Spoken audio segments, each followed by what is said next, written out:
xanaa liggéey ndey doonatul añu doom ci tey xanaa ñaaru bàyyi doonatul muslaay ci jamono ji loolu lay laaj kilifa yi fi taaj soppi leen di jaam ñu jël seen démbi maam jaay ko seeni noon te dagg dawoon fàtte ña bañoon di làngat ña waroon moytu ña gore woon Sénégal wërngal këpp leneen réeru fi buur yeeg bu mi para yeeg farba yi jàmm yeeg garmi yi lenn réeru fi ñëppay tàgge di way ngir nguur fen gi wëy xametuloo géer ak géwél càmmoñ ak ndeyjoor ñëpp soppaliku géwél ku la dàq tàggaate moo la gën a avancé ku dàq toppaate moo la ëpp yokkute xam-xaaka naxaate moo la ëpp yi soppe xam-xam yi wutuñ ko mën yi seetuñ ko mën la tagge mën a toppe def madame la présidente sa soppe doy na grade doy mën foofu taxaw am sañ-sañ ci réewu président buy buum di buumle jabar ja di fal di folle rakk ja aaki moo suñu pétrole ji foo karti meeri géej waaye ba Saint-Louis ci ñun fu ñu jëmam njiit ñi sa karte yi sa baat nga ko jox ki li lay faat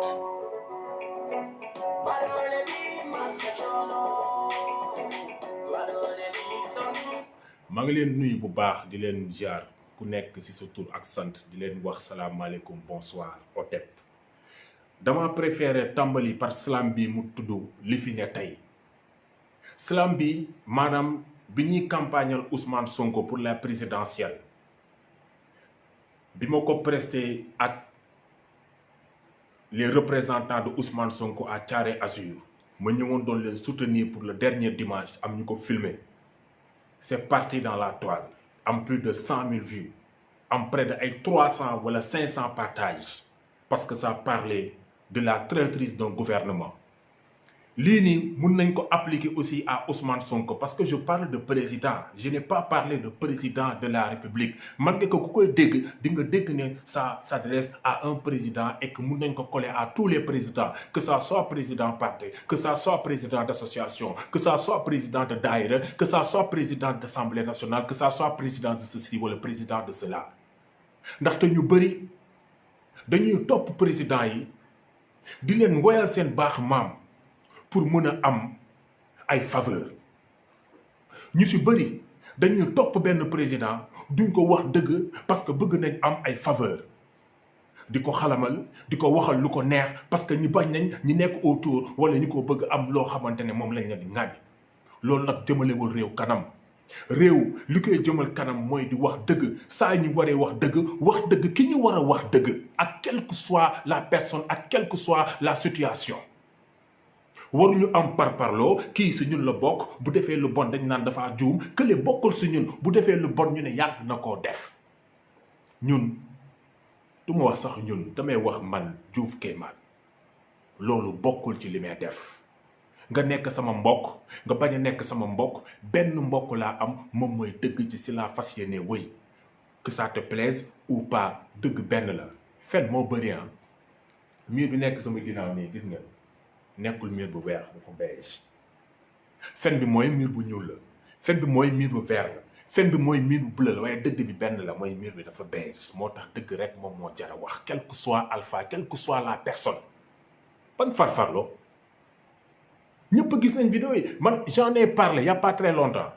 bi vidéo bi di doog a génn j'ai vu une vidéo de 6 minutes vidéo 6 minutes bi man dama ko déglu dégguma ci affaire de visa sama xel tey mel ne hey Kémane teyal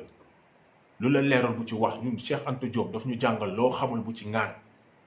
ma tey partagé benn publication Mass mu doon wax ci loolu c'est que Mass nag moom dafa seetaan vidéo bi nga xamante defoon na près de 26 minutes man jotuma koon seetaan si diggante bi laa ko seetaan gis ne effectivement lii dafa am dilu visa le même soir Kilifeu génn di fen naan waa ji dañ ko demander faveur parce que dafa am ko feebar kërti affaire yooyu sama xel xaw a jaar tuuti mais y avait un deal de visa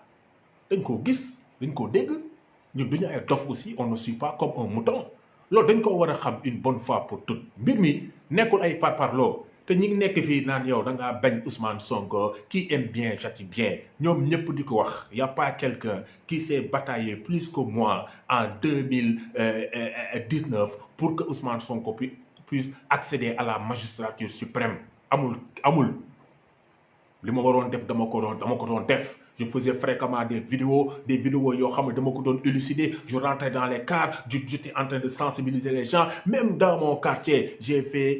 dama def caravane tuddee ko caravane individuelle di dugg si kër yi di wax ak ñoom kon nag nekkuma fii di wax man li nga xamante ne def naa dem leen ngeen gëstu di ngeen xam mais vous êtes des menteurs tey bu ngeen taxawee fii di am ay lu ngeen di expliquer c'est parce que da ngeen jël Ousmane Sonko teg ko foo xamante man teguma ko fa parce que li mu gëm man gënuma koo gëm bu defee erreur dañ koy wax tey bu defee erreur ngeen bañ ko wax te Macky Sall bu defee la même chose ngeen ubbi seen gémmiñ taal seen rajo di ko mbeleleel quel que soit Alpha Kilifeu fait partie du mouvement Y en a marre te le mouvement Y en a marre a comme membre fondateur Kilifeu donc si Ousmane Sonko est collaborateur de Y en a marre Ousmane Sonko est collaborateur de Kilifeu waaw comme ni ma ko waxee rek Bougazelli a été protégé par Macky Sall aujourd'hui Kilifeu est protégé par Sonko parce que yàbbi aussi waxu ci te lii dafa graaw bu fekkente ne am nañu seetaan vidéo bi c'est bon bu fekkente ne amul ñu ko seetaan man mun naa leen woon ay extrait waaw ku mu neex mun nga ñëw def lu wax xam nga idi kàcceur xam nga lire li nga bind parce que depuis le matin ñu ngi waxtaan mais da ngay ñaf génne ci le nom xanaa ñaf bi lan da ngay ñaf terminer li ngay wax kàcc katal génn ci ndey le nom de Ousmane Sonko dama koy lire man je suis comme ça c'est un démocratique qui il fait partie des gens qui veulent Sonko avant mu ngi tuddoon Idi Sankariste ma xamanteeg moom si benn festival panafricaniste bu am fële ca campement Ngexox mu ñëw gis man xaw ma ko woon sax yàgg dama suivre dans les réseaux sociaux mu gis ma ne kéemaan këti def ay appréciation yu naaj ci li may def laaj ma sama numéro ma jox ko sama numéro ñuy commencé di coordonner sur WhatsApp su ma publier benn affaire bu ñëw di commenter di wax ay affaire ñu bokk des combats bi mu demee ba changé turam nag tuddatul Idi Sankariste mu tudd Idi kàcceur commencé mar taatu Sonko ba instant yi su waxee gémmiñam dee xeeñ taatu Sonko maa ngi jéggalu mais je dis les choses telles qu'elles sont ñii nag ñoom ñoo bëri si net bi genre boy yi ñoom ñoo bëri si net yi xamuñu ku leen xamal ñuy dof li jaay réewante du gis ngeen loolu la ibi nii bu ngeen dee xam bu ko supprimer wul xam nga def sa capture d'écran voilà def naa capture d'écran pour au cas bu ko supprimer man naa ko publier parce que ñëpp xam nañ ne man ci dëgg laay woy nga bind sa combat je vais le publier te bés bu ñu dajantee boy man laa koy wax ni en live di ma wax yow lan nga ma yabee ba may saaga ndey man nekkuma koo xamante ne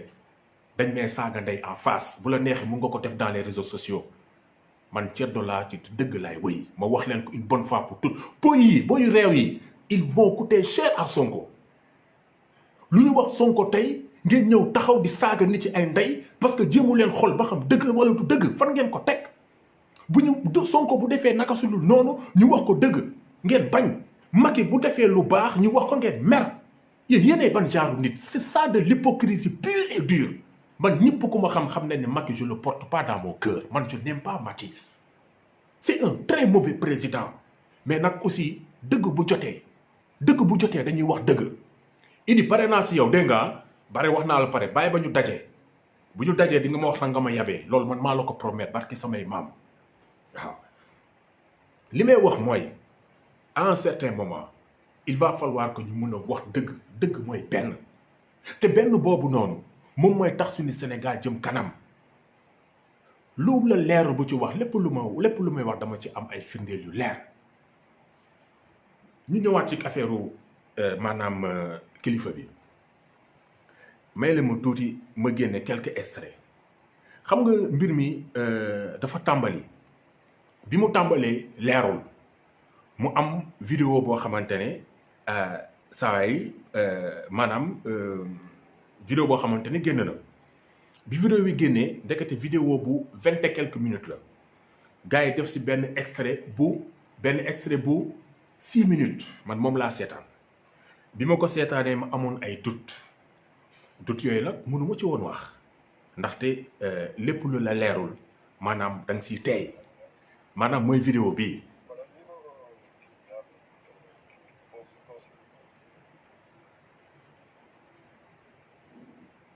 waa ji moom kese moom moo nekk ci otoom léegi ngeen gis ko kilifa dugg waa leeral ñoom ñoo ko def dugal ko ci seen site internet en fait juste pour argumenter bu ngeen demee si Facebook si YouTube di ngeen ko gis bu ngeen demee YouTube di ngeen ko gis bi ma ko xoolee leeru woon mais bi ma demee ma seetaan vidéo 25 minutes ma dégg mu yor affaire de visa mais ne lii war nañ ci dut suñu baaraam ndaxte it les Sénégalais sont tous égaux te benn instant c'est pas parce que kii dafa far ci Sonko que ñi nekk ci Sonko dañu war a wax li mu def nii erreur la te keneen bu ko defoon gars yi bëgg ko ŋàññ.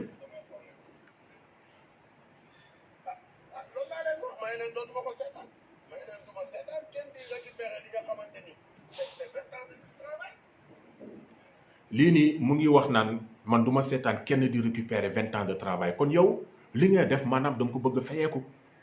da nga ko bëgg fayeeku ci askan wi nga dem tu fais 20 ans de travail am benn semblant de crédibilité léegi crédibilité boobu ngi utiliser parce que am nga ay link di woote di laajte numéro consul pour dem toog ak consul bi parce que loolu yaa ko wax toog ak consul bi pour mën a régler ay nit ay visa di laaj ay 3 millions 4 millions xaw ma 5 millions dernière vidéo bi 7 millions 500 tey jii nii Thier bu génnoon sax naan lii maanaam dama doon foo wala lii sax du ma ko gëm ndaxte yow yaa génn def sa vidéo te waxuloo ne vidéo du dëgg da nga doon nekk di dénigrer Thier naan Thier xamante ngeen depuis 20 ans kërti di naa pour nit yi mën a am benn sensibilité naan non koo xamanteel 20 ans mu lee def ni kooku vraiment traite la est-ce que yaakaar nga ni nit boo xamanteel 20 ans di nga ko laaj ay millions pour ndimbali ko mu am visa loolu du ndimbal kooku yaa ngi koy ngat ci di ko utiliser kon ñi nga xamante ne ñi ngi wax naan Thier dafa trahir parce que 25 ans ensemble nga koy def ni di ko filmer kërti te man dama jàpp ne Thier dafa xam kilifa 25 ans sax la kilifa wax ne def nañ ko ku def ak nit 25 ans di nga ko xam mu leer na la kii di nga xam ba xam mën na la trahir wala mënu la trahir comme vidéo boobu dafa mel ni ensemble benn instant nga waxanteeg nit ne ko bindal ma bind nga signé ma signé mu leer na da nga ma war a utal ay visa te li nga signé nii bés boo ma utalul visa naa dem ci yoon pour war ne signé nga pour mu utal ma visa te loolu kilifa du ko sañ a def nangu ma ko def parce que xam na ne dili la donc waa ji bu fekkente ne moom dafa bëgg à certain moment mu daal di sécuriser moom xaalisam bi mu jox kilifa nii rek la mënoon def soit bu am témoin koo xamante da ngay ñëw témoigner ne en tout cas man maa toog Thier jox na kilifa 5 millions pour ay visa man maa ko seede pour ëllëg ak li si biir wala kilifa defal ko décharge wala mu filmer ko à son insu téye ko te lii mel ni mooy règlement de compte peut-être saa yi joxu ko ay visa mu wax saa yi di ko jaay réewante parce que gis ngeen ne ko réew la ndaxte nga toog ak sa xarit sax d'accord mais di wax di saaga ay ndey nangam taam ndeem nangam taam lii loolu dafay wane jikki réewande c'est-à-dire que nit ki ne nga mer sa biir néeg bu nekkee lu baax jéemal mel noonu ci biti mu doon lu baax waaye ay setu ginaar set si biti tilim si biir loolu laa gis ci vidéo bi ñu wax ko une bonne fois pour toutes bu fekkee dëgg nga bëgg dégg toogal bu fekkente nag ay fen nga bëgg dégg demal parce que ñun nekkuñu ñoo xamante dañuy fen lu ñuy wax lu ne dañ koy xam teg ko ci lu leer doog koo wax waaw may leen ma tuuti ñu tuggaat ci beneen vidéo parce que man samay vidéo xam ngeen ne bëgguma muy yàgg te actuellement nii maa ngi commencé yàgg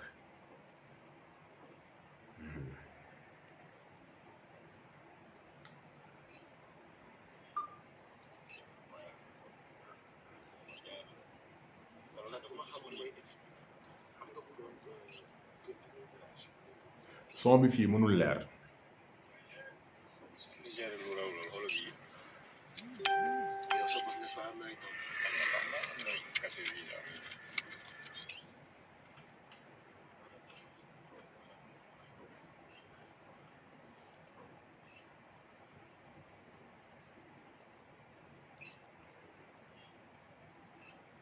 mu ngi naan ko fii dimbali ma kii sama waay la sama gayen la mu naan dama xamul lu may expliquer loolu kilifa mooy wax mu ne bu doon kër gi dee voyager ma utal la lay. vidéo yi ku dem sama page Diouf Kéemaan mu ngi fa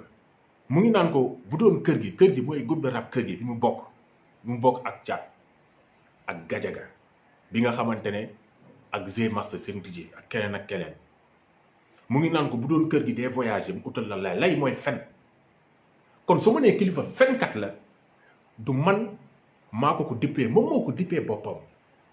lay bu nee kii ku mën a lay la mooy kii ku mën a fen la maanaam olof njaay moom moo koy bëri ay mots yoo xam day xaw a wormaal waaye mooy fen mais am na nag yu gën a garaaw fen. kon nag kilifa fenkat la parce que bu fekkente ne nee na bu doon kër gi dee voyager naa la utal lay te lay bi nag boo leen demee am na beneen vidéo boo xamante ne. est-ce que xam nga yow bëgg nga diplomate du vidéo bi sax laa leen bëgg a wan beneen bi mu ngi naan ko waa ji mu ngi naan kon danga may jël en tant que artiste mu ne ko waaw bu ma demee ba toog ak consul ba dem dama naan ko yow yaay suñu manager kon nag lii nag mooy fen bu rëy te nag bu fekkente ne kooku il accepte de jouer le rôle de manager kon Gajaga seen manager légal mu ngi ci coup bi lu leer kon Gajaga le manager bi nga xamante ne buy dem du dem en tant que manager wala dee toog Sénégal am keneen ku dem en tant que manager encaissé gars yi encaissé 4 millions Gajaga am si dara keneen xam si dara te aussi tamit les autres membres de kër gi sont des complices parce que dañ koy xam parce que kilifa amul possibilité ñëw dugal un manager te ñenn ñi xamul ne kii bi suñu manager loolu moom mooy deal bi nga xamante ne les gens se le font te aussi beneen bi mooy bii. mais li muy laaj cher waa ji 6 millions lay laaj. 6 millions lay laaj diplomate donc Serigne Touba te lu existé lu am. c'est-à-dire vidéo bi lii lu garaaw la xam nga kilifa bi muy def vidéo bi di expliquer dafa ne génnuma dëkk bi le procureur n'a qu'à s'autosaisir boobu xam naa ndeysaan dafa xam woon ni vidéo bi existé na lii nag man j'exige que le procureur s'autosaisisse parce que c'est un problème d'ordre national et même de sécurité nationale ndaxte nit mun na di def naka su dul noonu ut suñu passeport diplomatique te kilifa mu ngi naan mën na régler passeport diplomatique ak benn waay à 6 millions de francs CFA et que waa ji en une semaine mu jox ko passeport diplomatique est-ce que xam ngeen luy passeport diplomatique te j'en suis presque sûr que à un certain moment kilifa wax na ne yenn jabaru député yeeg yooyu ñuy jox passeport diplomatique c'est pas normal man mii sax wax naa ko ne c'est pas normal parce que jabaru député amul maqaama bu muy yore ñun suñu passeport diplomatique tey même un voleur kon am na possibilité am passeport diplomatique bu fekkente ne am na 6 000 francs am chance xam kenn ku ñu woowee kilifa nekk ci groupe kër gi ngeen yaakaar ne loolu affaire de patriote la ngeen yaakaar ne loolu bu ñu jëlee un malfrat mu def tout même joxe sax 10 millions ñu jox ko passeport diplomatique mu dem def naka sudul noonu ñu jàpp ko ak passeport diplomatique sénégalais loolu yaakaaroon ne gàcce la pour ñun ñii sénégalais yi gàcce bu rëy te kan moo ñu koy teg du keneen ku dul ki ko lijjanti ba mu am passeport yi maanaam kilifa ak ñi nga xamante ne ñoom la nekkal ñun bañuñu nit dañoo bëgg nit nag boo ko bëggee danga koy wax dëgg nit boo bëggee mu évoluer danga koy wax dëgg te yaakaar naa ne kilifa yàgg naa ko wax dëgg waaye Y'en a marre yàgg naa leen wax dëgg ba ma fay jógee kon nag bu leen wax ne dañoo bañ li tax nag ma def hashtag Diez kilifa Sonko wax naa ko ci début bi Sonko bi ma amee problème Sénégal yëpp dañoo jóg taxawu ko ñi ñàkk seen bakkan ñi blessé si ñi bàyyi seen liggéey ñi jël si ay risques am si benn boy bu nekk Diourbel tudd Ndongo Diop jël ay risques def ay publication génn manifester ñu jàpp ko mu def 2 mois ci prison bi man gisuma personnellement foo xamante ne gars yi jóg nañ taxawu ko malgré que après nee nañ ma jëloon na leen ko ay avocat gars yi bi ñu doon exiger la libération dañ doon exiger la libération de tout le monde Sonko bi ñu libéré yenn de ses collaborateurs proches c'est-à-dire ñoom Abbas Sall ñoom Abdoulaye Diène ñi nga xam ne bokkul sax Pastef demoon ñu jàpp ko il a commencé à lâcher ce combat commencé di remercier les services de l'ordre yow nan lañ mën a jàppee say nga toog nga naan da ngay caresser les services de l'ordre par le sens des poils parce que yow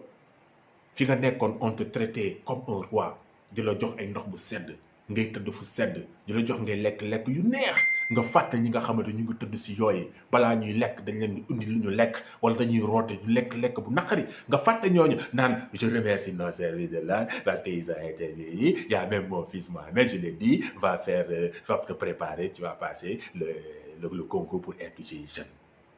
trahison balaa sa xel di dal ñëpp ñu nekkoon ci combat bi dañoo war a libre balaa ngay sa xel di dal kooku je le redis une fois de plus il est en train de filer du mauvais coton defoon naa fi benn live je vais pas m'attarder donc pour dire que Sonko a refusé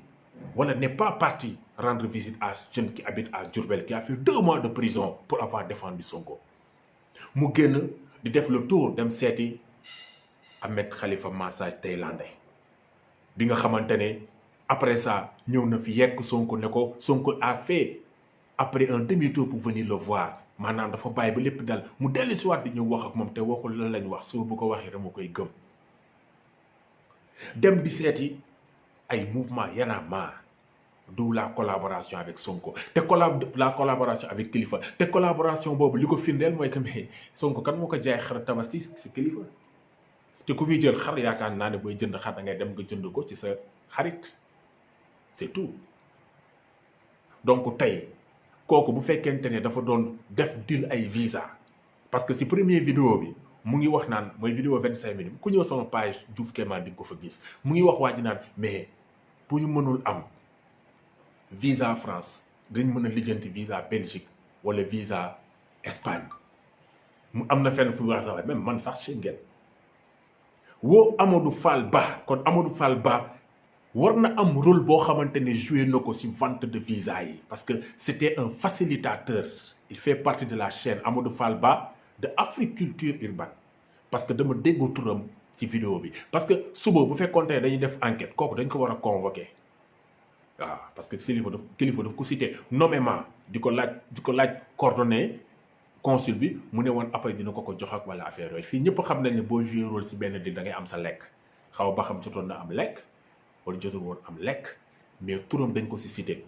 te man bu ci bokkee man du ma surprendre quoi parce que Amadou Fall Ba c'est quelqu'un qui a vendu le Flow Up au centre culturel français première saison deuxième saison troisième saison quatrième yëpp nga def ko Douta Seck gi génne sa ay vainqueur nga dem boo war a jël la crème dem jaay ko France c'est la même chose avec Macky Sall moo tax bi France di ko tappal médaille laa ne oh France de ko mu remercier ku ne di la tappal médaille ku ne tu lui as rendu un service donc Amadou Fall Ba la France t'a mis une médaille pour te remercier service rendu à la République française donc man après bertuma quoi ñu yóbbu centre culturel français Flow Up All Star te xam naa dina am yeneen ak yeneen yoo xam ne dañ ko ciy def mbir mi nag mu ngi noonu dernier vidéo bi nga xamante ne moom laa leen di tegal oui dama koy teg di ko goxaale quoi boo leen demee sama Diouf Kémane ngeen ko gis mu ngi naan ko man sama bos a ngi nii loolu ceer mooy wax mu génnaat beleen ne ko bii pareil mu ne Kilifeu ne ko non tey maa dugal ñaari mu ne ko mais boo mënee dimbali loo ceer ne ko boo mënee dimbali rek nga dimbali ma am 7500 ngi nii saa yi naan ko du problème mu xaalis Kilifeu moo koy wax mooy ko noo dee réglé bu jabar ji ba pare après mu doog a réglé yeneen donc c'est-à-dire que salut sister Ilola hein, depuis le Burkina Faso. Donc, en fait, oui, je vais faire juste un petit résumé pour toi. Je parle juste d'un activiste en papier qui fait partie d'un groupe de rap au Sénégal appelé Kergui et qui utilise en fait son rang d'activiste et ses relations pour faire des lignes de visa. Donc, il y a un de ses amis qui s'appelle Thier qui a eu à lui donner de l'argent, 7,5 millions pour qu'il trouve des visas. Malheureusement, cet ami, je ne sais pas qu'est-ce qui s'est passé, il avait pris une vidéo en cachette et a mis cette vidéo, je ne sais pas s'il l'a mis ou pas, mais cette vidéo s'est retrouvée sur la toile en ligne et on voit clairement ce rappeur qui lui propose de lui vendre des visas et même qui lui propose un visa diplomatique et nous savons que un visa diplomatique, ça c'est quelque chose du ressort du domaine vraiment de la sécurité nationale parce que ce n'est pas n'importe qui doit se promener avec un visa diplomatique sénégalais. Donc voilà, c'est ce résumé que je voulais faire parce que je sais qu'il y a beaucoup de mes frères africains qui me suivent à travers Facebook et à travers d'autres plateformes. Moi, je pense que c'est ça dans l'ensemble. mbir mi nekkul ne dañoo bañ nit wala dañuy xeex nit keneen bu ko defoo nit nii lañ koy taxalee waaw donc maa ngi remercier aussi Mass pour maanaam position bi nga xamante ne jël na ko y a des choses yoo xamante ne nous on les comprend très tôt et après vous les comprenez très tard loolu nag nekkul dara lu dul expérience bi nga xamante ne am nañ ko dans les mouvements associatifs expérience bi nga xamante ne am nañ ko dans les combats expérience bi nga xamante ne am nañ ko dans les relations humaines loolu rek moom moo tax kon fii képp ku waxul da ngaa far te suba war nga mun a noppi bu fekkente ne nguur gi wala keneen dafa am leneen lu mu def loo xamante ni méngoowul ak li nga war a jëmale Sénégal kanam waaw fi mu nekk nii nag j'espère que kilifa dina am jom bu mat sëkk ba xam ne fute na quoi loolu ñun d'accord nañ nga xam ne fute nga nëbbatu ji quoi parce que combat bi y a des gens très valeureux yoo xamante ne mën nañ koo mëne te ci deuxième vidéo mooy vidéo bu 10 minutes bi il a cité aussi nommément Guy Marius Sagna waaw parce que dafa am benn femme bu ko doon woo naan ko benn instant dañu war a def benn genre point de presse man je vais m'occuper des per diem ainsi de suite loolu sax man dafa am lu ma firndeel quoi kon ñoom gars yi xaalis dañuy teg si kanam pour mun a am les journalistes affaire yooyu noonu femme bi moom mooy xaw ma ban genre conférence la woon mais il devait l'organiser mu naan ko informe Guy Marius Sagna donc Guy Marius Sagna aussi a été cité nommément te benn instant maa ngi doon wax sama yenn collaborateur ni leen gis naa temps yi kilifa di longo ak Guy Marius Sagna daf ko war a sori parce que li ma remarqué mooy c'est quelqu'un qui fait du business même jëmmam li muy dox c'est du business la koy def gis na ne Guy Marius Sagna à un certain moment sénégalais yi bëgg nañ ko teg ko ci kaw ba mu nekk xalif général kulli activiste la ko sénégalais yi teg man nangul leen ko ndaxte li mu def si yeete ñun ñii ñu si bëri defuñu ko man moom defuma ko waaw li mu def si ay sacrifice tamit defuma ko par rapport à la situation li mu dugg prison pour Sénégal dugguma ko prison sénégalais yi jël ko teg ko fu kawe ba son ami Jim daal di def benn cagnotte mu récolté 16 millions saa bi mu déggee 16 millions bi xam naa si la ne kon xaaral ma commencé dugg prison rek xool leen affaire bi lu leer nañu la dañuy remarqué si la commencé fu mu am occasion dem manifester pour gars yi jàpp ko dugal ko prison mu dem manifester pour gars yi jàppale ko prison bu demee jël carré bi def 1 2 3 après pour suba mën a peut-être espérer am peut-être 16 millions yi Sénégalais yi cotisé woon pour Guy Marius Sagna xam naa di ngeen ni kéemaan li ñu wax lan la mais suivre leen chronologie man nag ku ma wax da ngaa soxor da ngay wax lu la neex wala xamuloo ma soxor bokkul man si samay jikko cendo laa ku fi wax ne mécontent da nga maa xamul je suis très content je suis en paix avec moi teel a nelaw laay def man su may tëdd di nelaw 2 minutes damay nelaw parce que damay wax li ma xam di jëf li ma xam su may tëdd di nelaw je n'ai pas de truc état de conscience xam nan la ko gars yi di waxee ci noonu non man je suis free waaw je suis un travailleur nag ouvrier la bi gis ngeen cicatrice yi kii chalumeau moo ko def di liggéey tàggat chalumeau 2000 degrés mu tëf daal sama ko su ma woon fi ne gis ça ce sont des médailles li mooy sama médaille ak yeneen je suis un ouvrier je travaille par la sueur de mon front soxlawuma alalu nit pour mu may jéem a dicter li ma def y a des gens qui ont essayé de le faire bëgg di la promettre ay affaire pour yaakaar na ngeen daw seen ginnaaw non je ne mange pas de ce pain je ne mange pas de ce pain maa ngi jégalu bu baax xam naa nag bu fekk je vais lire un peu les commentaires Bara Sow Kéemaan am nga ndawal nag ok da nga bëgg am naa kañ Amadou Moustapha Sarr non Amadou Fall Ba n'a rien fait dañu ko laaj numéro rek il peut avoir le numéro sans être dans tout ça bul tooñ nag sëñ bi non tooñu ma c'est-à-dire que loolu dafa wax ak moom saa yi dafa ko promettre ne ko dina ko utal numéro bi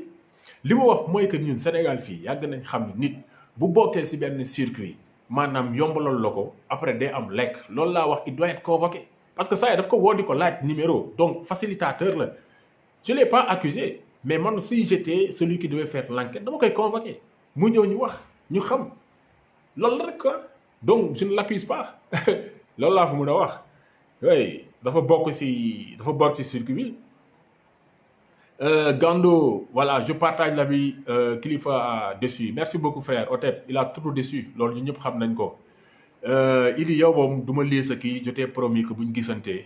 di nga ma wax yow lan nga ma yàpp parce que je te connais personnellement quoi donc bokkul ak ñi nga xamante ne xamuñu ma ñëw di wax des trucs de ce genre kon jaruma ko may lire sa commentaire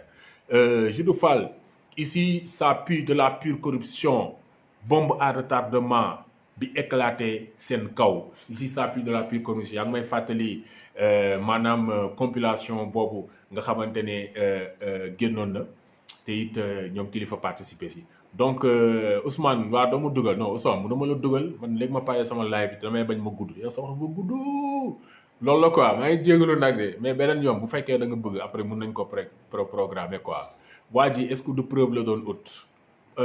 kii Eltal waaw waa ji bu fekkee de preuve la doon ut am na preuve parce que mooy li may wax rek contrat am na contrat verbal am na contrat écrit waaw peut-être waa ji dafa xam ne sawaay il est capable de le trahir parce que ku def ak nit 25 ans xam nga ay jikkoom wala xam nga lu ci bëri ci ay jikkoom loolu loo tax peut-être mu def vidéo man nag Thier bëgg nañ ko dégg parce que xaw ma ba xam Thier moom moo dugal vidéo yi wala ba xam dafa fuité wala des trucs de ce genre mais en tout cas gis naa ne premier vidéo bi Thier mu ngi doon wane aussi benn capture WhatsApp ba doon wax Kilifeu di ko wax ñagas naan ko yow tout fou de moi affaire yooyu dama lay woo doo décroché te su ma la woowee ak beneen numéro ngay décroché qu'est-ce qui se passe date bi egsi na donc loolu dafa xaw a ñaawtu sama xel ni peut-être saa dafa encaissé xaalis bi et après un certain moment respecté wul engagement bi ñëpp xam nañ fii les règlements de compte comment ça se fait ah peut-être nag saa sax yore na peut-être troisième vidéo parce que xam nga on sait jamais Thier nag aussi même tey jii ni bu génnoon naa da doon foog wala affaire yi man mënuma koo gëm parce que aussi ñun dañoo dégg voilà donc Eltal loolu la Alassane Niang merci beaucoup Diouf Kenan jaajëf bro merci d'avoir suivi Mbaye Assane Ndiaye doomu yaay sa live wéet na nag yi yëpp ay détails la rek woo kii Mbaye Assane Ndiaye live bi dafa xumb man damay def live mu am benn personne bu may seetaan ma def live mu am ñaar personnes yu may seetaan ma def live mu am 5 personnes yu may seetaan mais du tee may wax damay continuer di wax parce que man waxuma pour siiw damay wax pour wax dëgg loolu moom moo leen di nax nag bu leen neexee ngeen boycotté man barki samay maam laa lay wax ni dama xool samay live damay def ay live ay benn nit 2 nit ñoo si nekk bii sax xaw na xumb bii am na ay 23 personnes kon bii kay xumb na da ngaa xamul rek waaye man wutuma buzz de je t'assure que wutuma kum buzz ak wala des trucs de ce genre waaw Tafa Gueye pour li nga doon wax am na solo merci beaucoup ñun loolu daal la ñuy kii quoi bon en tout cas j'aime ton engagement parce qu'il faut dire les choses en clair parce que Sonko veut être notre président donc avertissement merci beaucoup Eltal loolu la qui aime bien châtie bien li nga xamante ne ñun dañ koy reprocher Macky Sall est-ce que war nañ ko accepter Sonko waruñu ko accepter te li ma wax nii tey maanaam Kilifeu li mu def nii bu nekkoon membre APR moo ko def tey affaire yaa ngi toj gaa yaa ngi wër kërti di coow di kaas di kii su ay affaire non waa APR yi lañ mel parce que lii na kërti affaire yooyu am na si benn rappeur boo xamante si Macky Sall la bokk te mu doon way góor gi na dem bon jot nañ bëggante ci benn émission des trucs de ce genre mais bu nekkoon kooku la moom yaakaar naa ne affaire du demee nii quoi Sankara Ndoye pourtant nous connaissons tous une ou des personnes qui font du trafic de visa. Alors Diouf, si tu es un homme juste, pourquoi tu ne les dénonces pas? Sinon, tu es complice. Merci beaucoup. Merci Sankara Ndoye. Parce que lii dama ko fàtte woon. Olof Njaay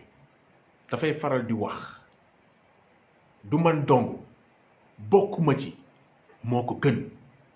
C'est pas parce que yow sa famille, c'est pas parce que yow parmi tes amis tu connais qu'il y a des drogués que yow da nga war a accepter les drogués, que yow da nga war a accepter ñuy jaay drogue. Ay am na ñu koy def Sénégal xoolal ma wax ju ñaaw yi yéen ngay yaakaar ne nii la ñu développé Sénégal dañoo bëgg li nga xamante ne daf fi bon ñu dindi ko, li nga xamante ne daf fi baax ñu wëyale ko, mais am na ñu ko doon def kon nañ ko continuer di def. C'est la même chose avec mairie bi nga xamante ne l'autre là mu ko doon gérer, comment il s'appelle Pape Diop gérer na ko fi. Mairie bi nga xamante ne ñu tuddee sax encore Khalifa Sall daf ko gérer di def li ñeleen ñi doon def maanaam di def mauvaise gestion ñëw di def ñeleen ñi li ñu doon def. Macky Sall ñëw saa bay nekk mairie Dakar di continuer di def man loolu dama ko sàcc laa ko jàppee quoi wax dëgg yàlla parce que affaire li ñu ko expliqué moom sàcc la parce que leerul muy def muy sàcc comme ñeneen ñi doon sàccee jël alal bi di campagnal Macky Sall bëgg ci bàyyi ko muy def li muy def mais bés bu mu demee am ay ambition bëgg nekk président di comp alal bi di campagnal boppam ne Macky Sall sa siège bii laa bëgg mais loo ko Macky Sall wax kay kon nag ñële li ñuy def dañ leen war a xeex. Bu fekkee xam nga ci man xaw ma ci de j'en connais pas Sankara booy wax na nga wax lu la leer Sankara Ndoye man ceddo laa lu ma leer laay wax. Bu fekkente ne danga may laaj man xaw ma ci yow boo ko xamee nag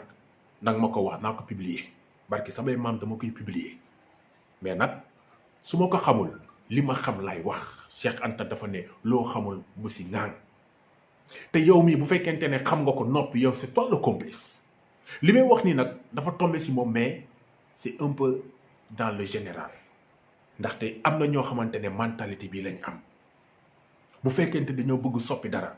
dañuy commencer di soppi benn bu benn boobu soppee ñu soppi ñaar bu ñaari soppi ñu soppi fukk ñaar fukk téeméer junni.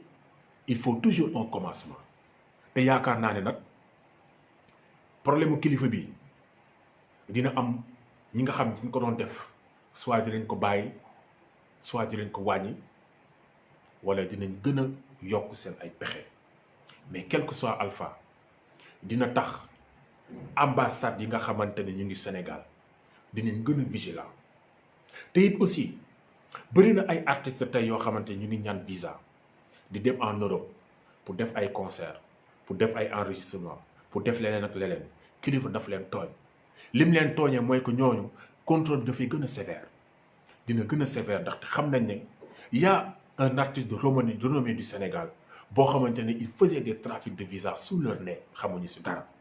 kon nag moom moo yoreel àq artistes yi moom moo yoreel àq sénégalais yi parce que kii dafa ñaawal deru Sénégal parce que quel que soit alpha c'est un artiste boo xamante ne mu ngi def naka sudul noonu au nom des artistes du Sénégal kon man aussi en tant que artiste dama koy fustiger bu ñu wax ñu naan bëri na ay artistes yu koy def mais artistes yooyu di koy def dañuy def naka sudul noonu xam nañ ne li ñuy def ni teguñu ko su ñoon loolu maanaam racket la loolu maanaam corruption la loolu maanaam sàcc la ndaxte ñëpp xam nañ ni visa boo complété sa ay dossier boobu mat li ngay fay pour frais de visa mais dépassé wul ay 100 000 francs donc tey boo defee sa dossier boobu mat waaye di la laaj 2 millions 3 millions 4 millions loolu sàcc la ñenn ñi aussi ñuy wax naan dafa jàppale xaritam ana xarit booy jàppale war ko utal visa di ko laaj 2 millions ba 4 millions wala 3 millions kooku danga koy jàppale wala sa bopp ngay jàppale sama gars yi ñun bañu nit de li ñu bañ mooy jikko yi nga xamante ne dañuy tilimal suñu Sénégal te it képp ku ko def ak fépp foo mën di nekk tant que ñu ngi koy mën dinañ ko wax benn dégg ñu téeméer dégguñu junni dégguñu dinañ ko wax ndaxte buñ koy wax suñu jëmm lañ koy waxal ba pare man sama jëmm laa koy waxal ba pare après dox ko wax keleen kon nag bu fekkente ne satisfaction day am nag satisfaction bi man si man lay tàmbalee gannaaw bés mu tëddee sama xel dina dal ma xam ne wax naa fi ma war a waxee wax naa li ma war a wax te it bëri na si ñoo xam ay activistes yoo xamante ne ñaaw nañ si de te fi mu nekk nii c'est fini parce que dafa am loo xam dafa am date de péremption comme produit bi ngay jënd nii kërti dafa am date de péremption te ñooñu date de péremption bi dafa jot si ñoom waxuñu fi ñu waroon waxee parce que ñu ngi doon xool ay affaire de relation ay affaire sama gaay la ay affaire de nii loolu moom mooy attardé suñu réew fii kenn wax si affaire de attardé beneen bi aussi mooy que suñu réew dañoo bëgg ki koy jiite nekk ki gën kon nag dañoo bëgg lu gën ci moom nit boo bëggee li gën ci moom lépp lu mu def lu nekk naka sudul noonu danga ko koy wax mu daal di rectifier mais lu mu def mu neex la lu mu deful mu neex la teguloo ko ci dëgg teguloo ko ci yoon maa ngi arrêté fi nag vidéo bi bu fekkente ne am na yeneen voilà je pense que loolu rek moom moo fi nekkoon comme ay ñu participer ñu nekk si suuf moom jotuma ko lire ah Mass moom foog ma lire sa kii voilà. Thier est en prison depuis le 14 juillet avant la diffusion des vidéos. Il a été arrêté pour cambriolage aux Almadies. Je pense que si Leral a eu les vidéos, c'est par une autre source que Thier. Ok. ok. Ah, mais c'est comme ça. Mais peut-être aussi, Thier dafa dénkoon vidéo yi kenn. Peut-être daf ko dénkoon tamit kenn comme gars yi def rek ne su ma génnul vidéo yi dina tas. Mais comme que Thier moom mu ngi en prison. Ah, yaakaar naa ne kon de mbir mi moom mu ngi noonu merci beaucoup Mass et puis maa ngi lay jaajëfal bu baax ci sa taxawaay wax dëgg yàlla ndaxte activistes yi doon woote yëpp waaw gis naa ne yow yaa ci taxaw lii nag bon yaakaar naa ne du lenn lu dul maanaam dëggu bi nga dëggu te it loolu dafay jëm ci kanam maa ngi jégalu mais dinaa ci wax tuuti ci kaw Mass parce que bëri na ñoo xamante ni ñu ngi koy suivre man képp ku ma xam nga ni du ma woyal nit sa ay maam képp ku ma xam nga ni du waxuma nit lu ko neex waaw Mass bokk naa peut-être si ñu ko gën a critiquer si net bi pourtant sama waay la sama frère la waaw dañuy seq affaire yu bëri ci parti li sa femme sama xarit la doomam sama ay doom lañ Mass sama frère vrai frère au sens étymologique du terme mais des fois dama doon wax ay affaire si moom ba ñi ñu bokkal ñëw inbox naan ma lii waruloo ko wax parce que sa frère la benn ko noonu man xooluma affaire de frère li ma war a wax dama koy wax muy dëgg ñu bëri mun nañ ko suba mun nañ ko seede waaw te moom it su ma defee dara dafay ñëw taxaw wax ma dëgg te man tamit foofu loolu laay séntu ci moom ñu ñëw taxaw wax ne lii la ñu wax après jàll waaw tey je remarque qu'il est en train de subir un combat très violent du côté du hip-hop gars yi dañ koy combattre du côté de son boulot gars yi dañ koy combattre tey du côté de l'activisme gars yi di ko combattre tey jii nii gis naa si ay boy yoo xamante ñu ngi ñëw di bëgg soli naan ko da nga jot financement fonds de culture urbaine këtti di ko laaj pour lan parce que dañ ko bëgg tilimal fonds boobu ñaata nit ñoo si jot ay millions te mos ñu leen laaj fan lañ ko dugal man au début dama ne fonds man d'accord ma ci parce que nit bu ñu la joxee dañ la war a teg pression pour que nga mun a rembourser mais fonds non remboursable la da nga war a rembourser boo rembourser ñu financer keneen ak keneen fonds yi man mosuma ci déposer dama leen wax merci parce que bi ñu ñëwee au niveau de Thiès di wax seen discours c'est-à-dire que y avait Simon y avait le gars de Optimiste Pendra le gars de Optimiste Pendra bi ma ko si gisee sama xel dafa ñaaw parce que ñëpp xam nañ ne Pendra moom la Karim Xrum Xax doon wax leen Pendra mu fay rab bi sinon dina fay rab bi sama xel daf si ñaaw te dama leen ko wax bi ñu defee seen bilan rek di wax li ñu utiliser pour passe rek c'était presque ay millions pour passe ak yenn affaire préparatif mais nit ñi di préparer ay millions te it noonu la fa demee bëri na ñoo xamante ne ñu ngi si di encaisser xaalis bu bëri man dama jàpp ne Macky Sall moom moo bëggoon jënd hip hop bi à 300 millions ba pare di ko yokk ren foog naa war na egg 1 milliard wala li ko manqué bëriwul mais ne ko le hip hop le rap n'est pas à vendre te bëri na si tey ñoo xamante ne ñu ngi caresser nguur gi bañ nañu wax dëgg nguur yi wala bu ñu koy wax dëgg sax dañ koy wax dëgg boo xamante ne dafay xaw a neexaale parce que ñu ngi sóoraale fond boobu pour suba ñu bañ leen si jox man laajuma utuma wóoruma j'en ai pas besoin je travaille dignement par la sueur de mon front képp ku ma xam loolu nga ma xamee képp ku may seedeel loolu nga may seedelee topp ma kenn ci lenn je me suffis à ce que j'ai ak nu mu mënti toll nag ak nu mu mënti toll mu revenir si kaawu Mass waxaale tuuti si maanaam maa ngi yokk parce que dama bëgg rek mu leer waxaale tuuti si maanaam Sénégal Movie Awards mais ñi nekk si cinéma bi ñëpp xam nañ ne Sénégal Movie Awards boobu c'est du n'importe quoi ndaxte Doomu Gaynde moom moo nekk série bi nga xamante ne moom moo toj les réseaux sociaux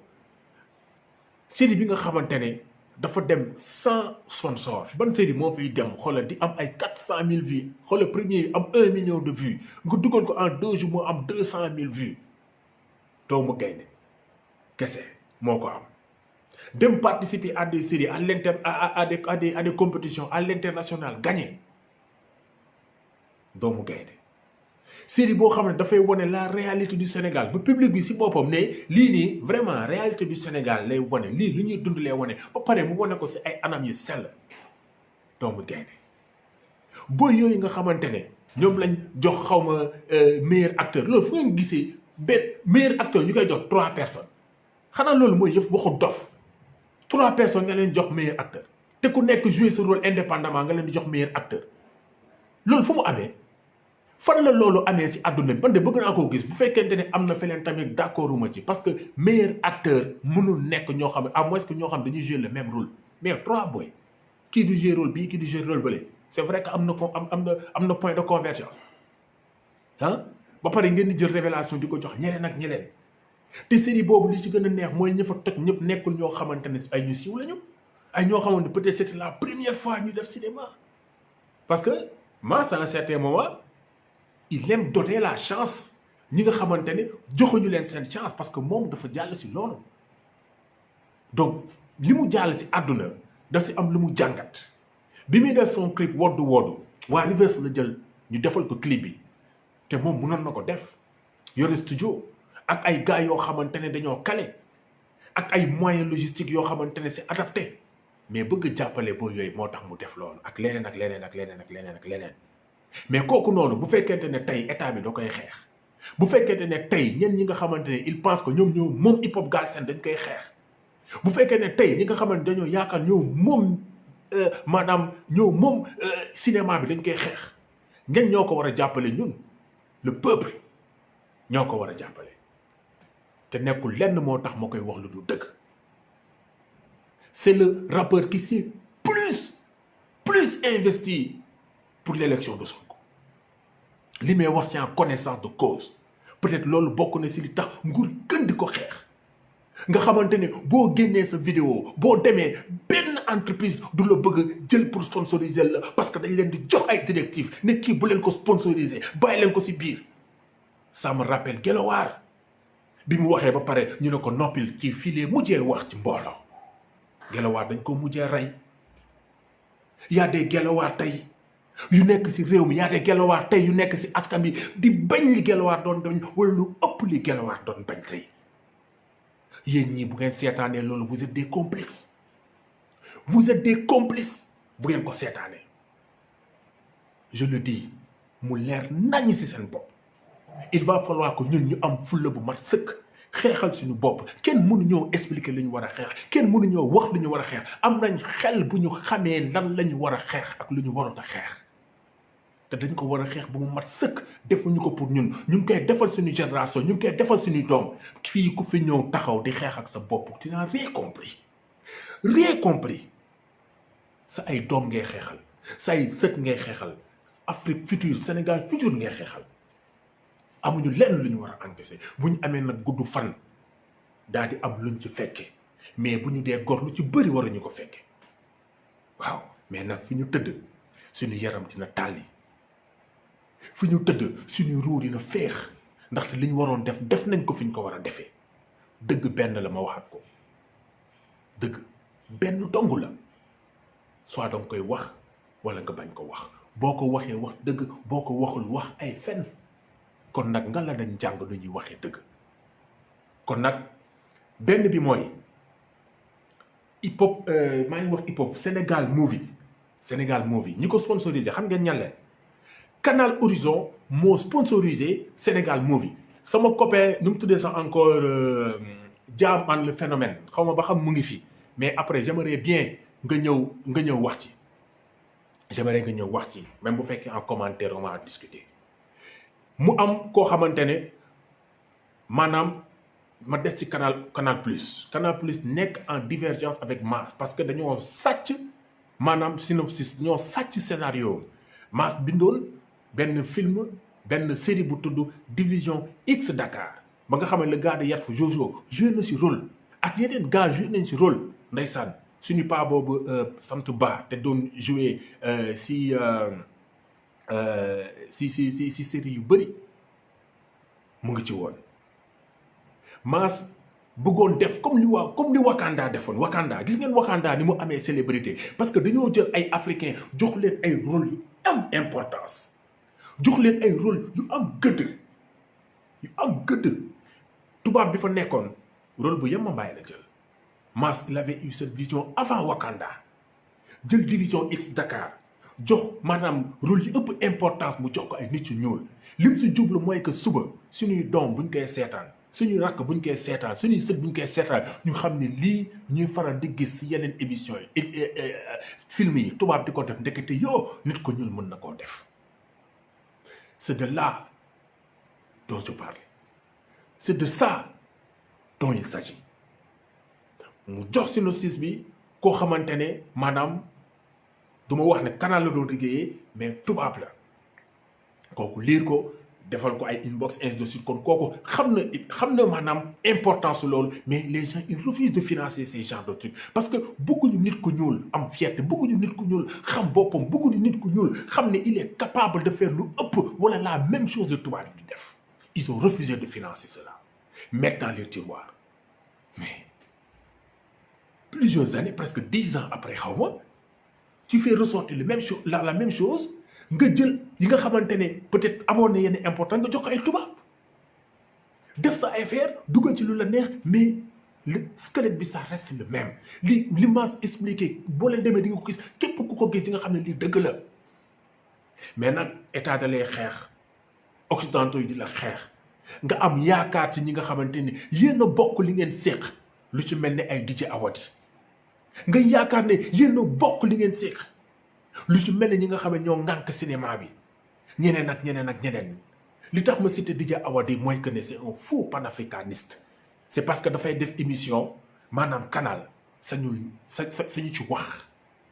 ñu dellu si waat si Sénégal movie tamit bi nga xamante ne canal moo ko financé si même combat bi canal di combat Mass si la ñëw di ko combattre ba nga xamante ne li mu yee lool duñ ko jox nekkuma di way wala di tagg Mass xam na ne si defoon naka su dul noonu je serai le premier à venir le dire def naa ko defati ko ba sama ay mbokk di ma interpeller naan li ngay def nii waruloo koo def parce que sa mbokk la mel ne leen déet dëgg moo jiitu mbokk te it moom su ma defee leneen nii la ma koy waxee kon nag bu leen kenn wax ne Kéemaan dafa nekk mbokk Mass wala li ma ci xam ne li ma ko jege moo tax ma xam ko donc ñu wax ko une bonne fois pour toutes waaw am si femme boo xamante ne dafa bokk ci dérapage nekk fa si li ma am ci information maquilleuse yow nan nga mën a bokkee ci compétition ba pare bokk si jury bi femme bi bokk si jury bi yow nga bokk si jury ba pare série boo xam ne da nga ci bokk nekk en compétition loolu xanaa mooy juge et partie moo tax ça ne surprend rien ça ne surprend personne bu fekkente ne kooku dañ ko jox prix meilleure maquilleuse parce que loolu on est ensemble donc on s'arrange les trucs am lii yaa ko moom te bi gën a flagrant mooy que Mass dafa gagné prix du public kooku moom saa yi mënuloo ko falsifier parce que vote yi day am ni ñu koy xool prix du public dafa waroon arrêter à une date xaw ma le 18 wala des trucs de ce genre date bi ñu waxoon moom lay arrêter c'était 2 jours wala 3 jours avant gars yi di def délibération ñu egg ba si date butoir bi nga dem gis ne maanaam si vote yi boo compté doomu gaynde moo gagné prix du public les organisateurs malhonnêtes qu'ils sont ñu bàyyi loolu continuer te man si sama xalaat bu gàtt dañ koo bàyyi mu continuer ngir ñeneen ñi nga xamante ni ils étaient en compétition ñu dem wax leen seen gars yi ñu gaaw dem voter balaa ñi di ko gagné pour que ñooñu mën a dem voter pour dab mais sénégalais ñoom ñoo bëgg série boobu doomu gaynde gars yi kon ñu di voter ba écart bi di creuser woo kon ñooñu ils sont de mauvaise foi. On ne peut pas changer les règles du jeu en plein jeu kooku kenn du ko def malgré ça va accepter continuer mais jusqu'à la fin ils n'ont pas pu arracher cette victoire qui lui a été donnée par le peuple sénégalais par les spectateurs ñi nga xam ñoom ñooy seetaan ni ñu lii la ñu bëgg kon nag ñi nga xam ne ñoo def Sénégal Movie Awards vous êtes des malhonnêtes vous ne méritez pas d'organiser une telle compétition au Sénégal ak yeneen série yu bëri mais Ninki Nanka gis nañ ne dafa waroon bokk ci compétition yi naa ci wax aussi beneen am na si benn série boo xamante ne ñoom Asfati ñoom ñoo ko doon def bu tudd nu mu tuddee sax encore Impasse ay jeunes yoo xamante ne maa ngi jégalu correction moom mooy daw mais on va vite finir ay jeunes yoo xam dañoo nekk si benn club de cinéma depuis presque ay 10 ans wala lu ko jege wala lu ko ëpp di jóg di daanu dem ba tey ñi egg fii ne ñooñu waroon nañ leen mën a encourager parce que j'en suis sûr que ñi nekk si compétition yëpp ils ont été les premiers à embrasser ñooñu waroon nañ leen mën a encourager mais les gens ils ne le font pas parce que ce sont des choses yoo xamante ne c'est déjà choisi à l'avance avant ñuy compétir la ñu xam kuy gagner lii kuy gagner lee kuy gagner lii ainsi de suite kër ci lii moom mooy injustice bi ñu war a xeex te nag li ma metti ñi nga xam ne dañoo bokk ci milieu du cinéma bi ñu ngi ne miig patt ne ñun buñ ci waxee dañ naan dañoo soxor wax leen soxor man fii chaque jour ñu ne ma dama soxor mais amul nit bu may jege bu ma xam buy wax ne dama soxor bu ko waxee rek de fen ndaxte loolu bokkul ci sama ay jikko soxor Sénégal dañ ko tàmm da ngay wax lu ne arrangé yow da ngaa soxor yow da ngaa bon yow da ngaa kii da ngaa iñaan iñaan da ngaa soxor loolu dafa yomb nit ki da nga koy wax ban acte la jëf mu nekk ak soxor au contraire yow yaa soxor parce que nit ki li muy jëf mu ngi koy jëf pour dëkkam mu ngi koy jëf pour réewam nga bëgg mu noppi bañ koo jëf kon yow da ngaa soxoree sa réew dëgg yow mi yaa soxor yow mi yaa bon yow mi yaay hypocrite